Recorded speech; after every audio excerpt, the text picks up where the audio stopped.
Andhra style பன்னிமிளகாய் பச்சடி எப்படி செய்யலாம்னு பார்க்கலாம் வாங்க. இது வந்து பழுத்த பச்சை மிளகா.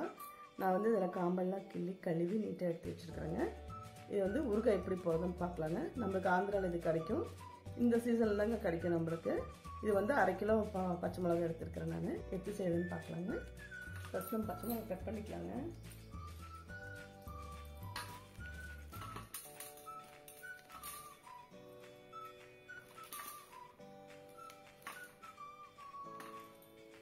சின்ன சின்ன துண்டு துண்டாக அரிஞ்சிக்கலாங்க. இது 1/2 கிலோ பச்சை மிளகாங்க, பன்னிமிளகாயும். அதுக்கு வந்து 100 கிராம் நம்ம புளி எடுத்துருக்குறோம். பார்த்திங்களா, இந்த புளி வந்து இப்படி போடாமல் கொஞ்சம் சின்ன சின்ன பீஸாக அப்படி கட் பண்ணிக்கலாம். அப்போ நம்ம மிக்சியில் போடுறதுக்கு நல்லாயிருக்கும். 1 ஸ்பூன் கடுகு போட்டுக்கலாங்க. 3/4 ஸ்பூன் வெந்தயம். இது லைட்டாக வறுத்துக்கலாம். லைட்டாக வறுத்து பொடி பண்ணிக்கலாம். நம்மளுக்கு போகணும் ஆஃப் பண்ணிக்கலாங்க. போதும். நம்ம இந்த பன்னிமிளகாய் போட்டுக்கலாங்க.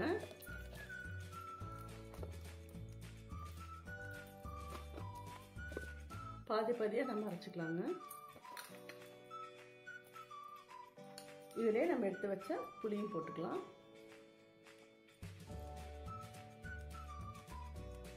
இது வந்து நம்ம குறப்பாக அரைச்சிக்கணுங்க. பார்த்தீங்களா, இப்படி அரைச்சிக்கணும். இந்த அளவுக்கு குறப்பாக அரைச்சா போதும். மீதி இருக்க மிளகாவும் போட்டுக்கலாங்க. பூண்டுங்க, ஒரு கைப்பிடி பூண்டு இதிலே சேர்த்துக்கலாம். தேவையான அளவு சால்ட் சேர்த்துக்கலாங்க. எண்ணெய் ஊற்றிக்கலாங்க. இப்போ நம்ம உள்ள தாளிச்சுக்க போகிறோங்க. கடுகு சேர்த்துக்கலாங்க. பூண்டு, சீரகம், வரமிளகா, கருவேப்பிலை.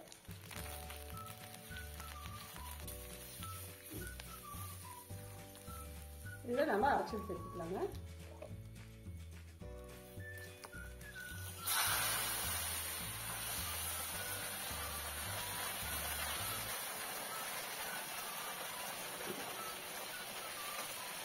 சூடுதா சிம்மில் வச்சுக்கோங்க.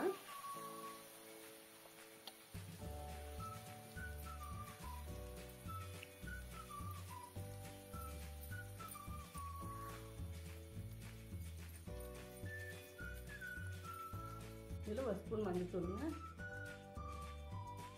அப்படியே நம்ம அரைச்சது இதை சேர்த்திக்கலாம். இப்போ இதெல்லாம் கலக்கி விட்டுக்கலாங்க.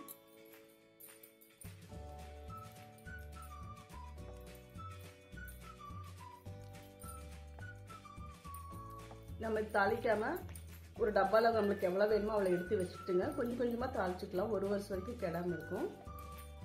ஆந்திரா ஸ்டைல் பன்னிமிளகாய் பச்சடி தயாராகிடுச்சுங்க. சர்விங் பவுல் எடுத்துக்கலாங்க.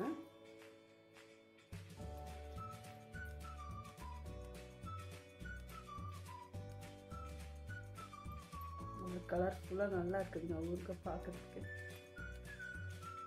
இது ஒரு 2 நாள் கழித்து சாப்பிட்ணுங்க. ஆந்திரா ஸ்டைல் பன்னிமிளகாய் பச்சடி தயாராகிடுச்சுங்க. ரொம்ப ஈஸியாங்க செய்கிறது. நீங்களும் இந்த மாதிரி வீட்டில் ட்ரை பண்ணி பாருங்கள். பிடிச்சதுன்னா லைக் பண்ணுங்கள், ஷேர் பண்ணுங்கள். டெய்லி ஹோம் கிச்சனை சப்ஸ்கிரைப் பண்ணிக்கோங்க. தேங்க்யூ. நன்றி.